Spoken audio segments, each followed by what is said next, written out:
brutality, not as pleasure.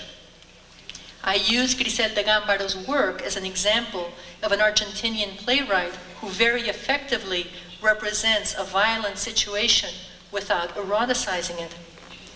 Someone from the audience called me a fascist for trying to restrict or censor what could or could not be shown. ECUM refused to speak to me, except to point out that I wasn't Argentinian. I hadn't lived in Argentina during the Dirty War. I hadn't experienced torture, and therefore knew nothing about it and should keep quiet. Not only that, she said, the play reflected a true incident.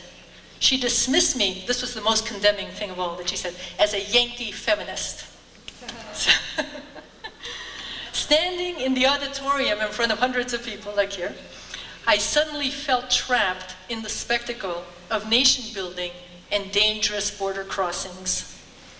I was the observer who had suddenly become the object of scrutiny.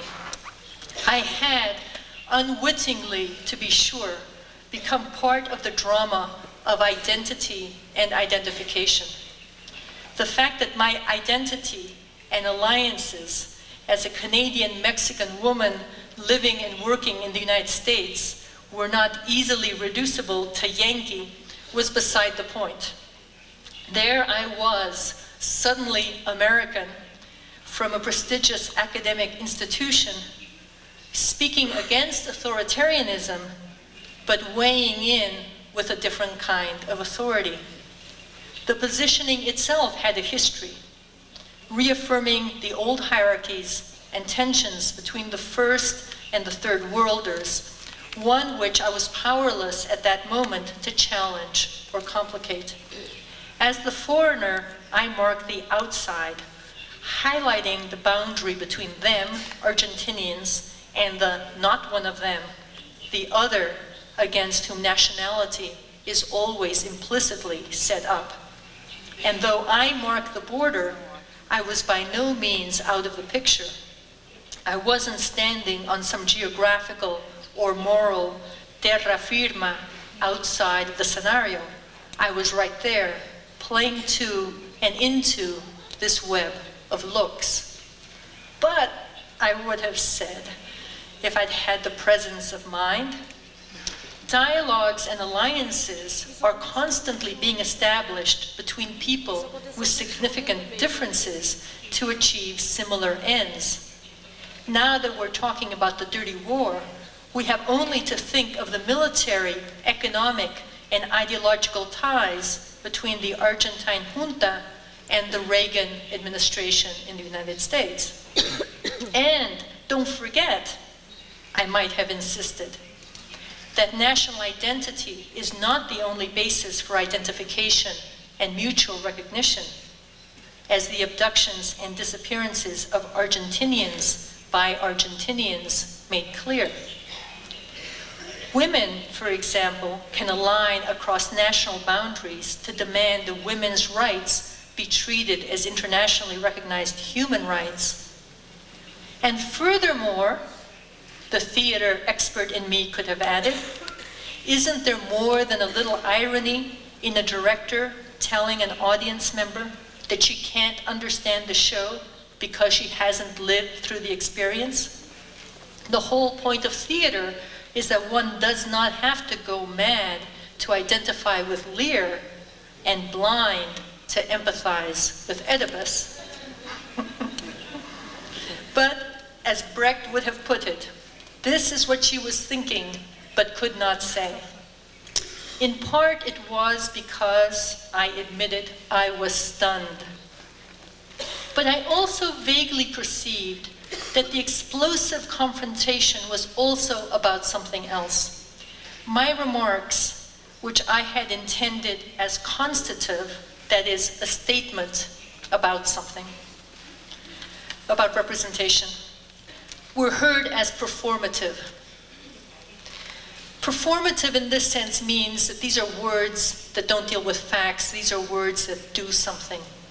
J.L.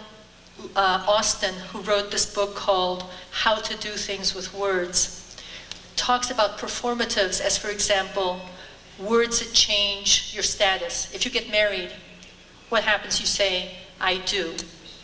Those words are performative, they change your status. And there are other examples of performatives like that. So my intervention was a performative. The Yankee was not so much about my identity as about my audacity in carrying through an imperialist gesture in a specific historical context, the aftermath of the Dirty War, in which many Argentinians were keenly sensitive to the whiffs of international condemnation or disdain.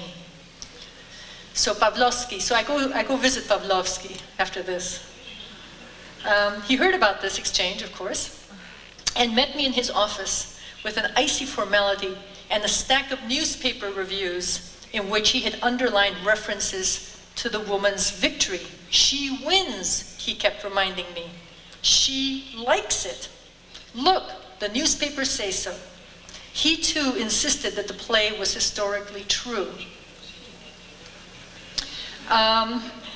It reflected reality. A Montonera woman had actually fallen in love with her torturer, he reminded me. So I said, what about the 29,999 cases in which that wasn't true?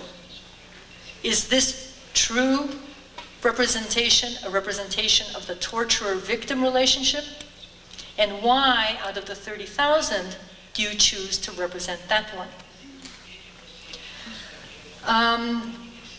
So he insisted, of course, that the play was politically urgent insofar as it addressed the indulto. However, he added, he doesn't write political pamphlets for the theater. A work of art has its own laws and logic that don't necessarily constitute political statements. There is a difference, he reminded me, between fiction and reality. And besides, how could the play be misogynist? After all, she wins. That day, the day at that forum, when this all started, I became very interested in the politics of looking.